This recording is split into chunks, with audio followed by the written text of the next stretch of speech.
Most Britons can't remember a time when she wasn't Queen. Her face is known throughout the world. Head of state of 15 nations, head of the Commonwealth, Elizabeth II was the longest reigning monarch in the 1,000-year history of Britain's royal family. Her death marks the end of an era during which Britain's role in the world has been transformed.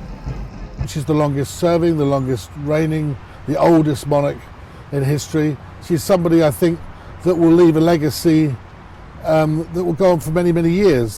Born on April the 21st, 1926, Elizabeth Windsor was never meant to become Queen. But in 1936, her uncle, Edward VIII, shocked the world by abdicating to marry an American divorcee, making his brother king and Elizabeth heir to the throne. When George VI died in 1952, Elizabeth became Queen at just 25 years old. Her coronation the following year was the first internationally televised live event. It was the moment she made her solemn promise to serve her country for life. She made it clear right from the start that she would see it through whatever happened. She would never abdicate under any circumstances, and that all of her life would be devoted to duty. And I think she got that sense of duty from her father, who rescued the monarchy after King Edward VIII had abdicated. Always strictly neutral politically, Elizabeth nonetheless had the ear of every British Prime Minister from Winston Churchill onwards. The content of their weekly meetings is one of Buckingham Palace's most closely guarded secrets. Throughout her 7 decades on the throne, she also met dozens of foreign leaders, everyone from Charles de Gaulle to Nelson Mandela to Donald Trump. She embodied stability in a century marked by political and social upheaval. Said by some to have been distant from her 4 children, her harshest test came in the wake of the death of Princess Diana, with British media judging her response too slow and reliant on outdated protocol.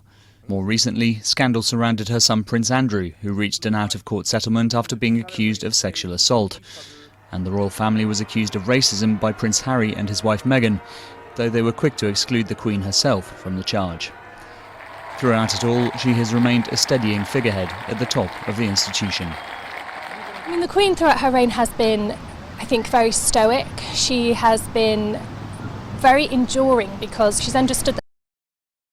Still working well into her 90s, her public appearances decreased following the death of her husband Philip. But in 2022 she reached 70 years on the throne, becoming the first monarch to mark a platinum jubilee. The celebrations were tinged with the knowledge that this would likely be her last such major event. Her son Prince Charles has gradually taken on more responsibility and finds himself king of a very different country to that which his mother first ruled. No longer an empire, the UK is more socially liberal, but faces the divisions of Brexit and the possibility of Scotland holding another independence referendum. But with the royal lineage assured for 3 generations through Charles, grandson William and great-grandson George, Elizabeth II has departed knowing she fulfilled her principal duty, to guarantee the continuity of the British monarchy.